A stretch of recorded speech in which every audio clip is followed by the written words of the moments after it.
안녕하세요. 포인트 성형외과 박남석 원장입니다. 좋아요와 구독을 꼭 눌러주시기 바랍니다. 여러분께도 많은 도움이 되고 제게도 큰 도움이 됩니다. 오늘 볼 카페 질문에 대한 답변은요. 안녕하세요 원장님. 저번에 과교정인지 저교정인지 여쭤본 후에 2월 2일에 아마도 수술받은 병원에서 조기 교정을 받고 2주 정도 넘었습니다.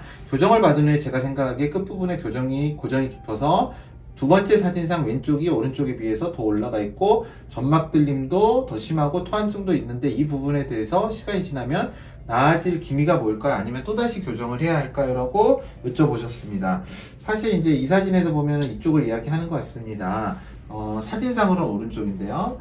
약간 고정이 깊어서 이렇게 토한이 생기는 경우는 별로 드물고요.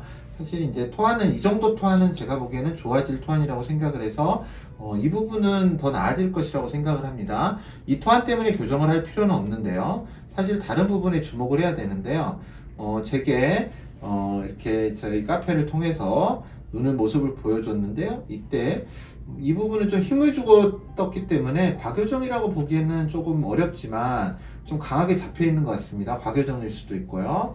그래서 이제 사진을 이렇게 올리셨는데 이 사진만 봐서는 과교정은 아니고요. 라인이 너무 높고 고정점이 깊습니다. 그러니까 우리가 쌍꺼풀을 저희가 만드는데도 이런 방향의 힘으로 고정을 하느냐, 이 방향의 힘으로 고정을 하느냐, 이렇게 고정을 하느냐에 따라서 우리가 힘이 받는 그런 게 달라집니다. 벡터라고 하죠. 그런데 이런 경우는 100%이 윗방향으로 힘이 이렇게 위로 가면서 잡혀 있습니다. 그러니까 굉장히 이게 쑥 들어가면서 강한 고정처럼 느껴지죠. 물론 부기 탓도 있습니다. 그런데 더 큰 문제는 사실 눈썹이 이렇게 다 위를 향하고 있다는 거죠.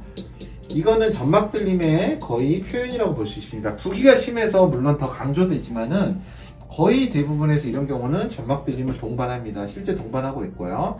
그래서 2주 만에 수술한 병원에서 다시 좀 더 풀어준 것 같은데 여전히 높습니다.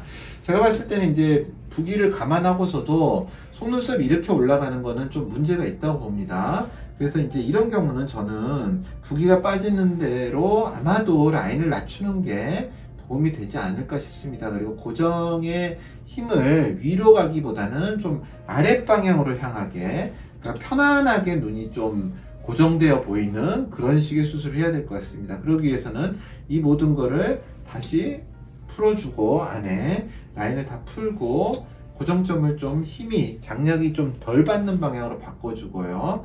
또 이 부분에 이런 들림 현상들 있죠. 이거를 개선하기 위해서 이 아래에 피판을 전부 다 들어서 우리가 이렇게 속눈썹이 있으면 여기에 검판이 있습니다.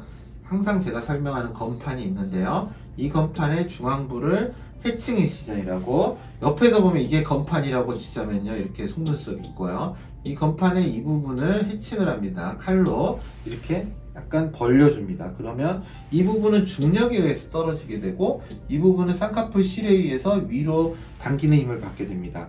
그것 때문에 이게 점점 이렇게 내려오게 됩니다. 수술 직후보다 이 수술을 하게 되면은 눈썹이 시간이 지날수록 정상 위치로 내려오게 됩니다.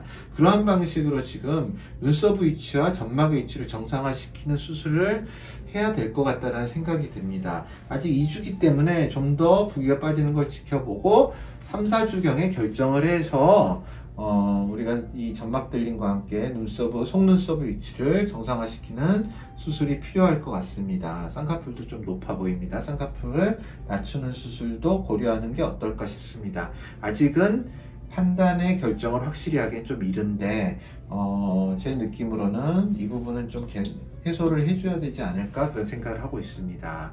포인트 성형외과 박남석 원장이었습니다.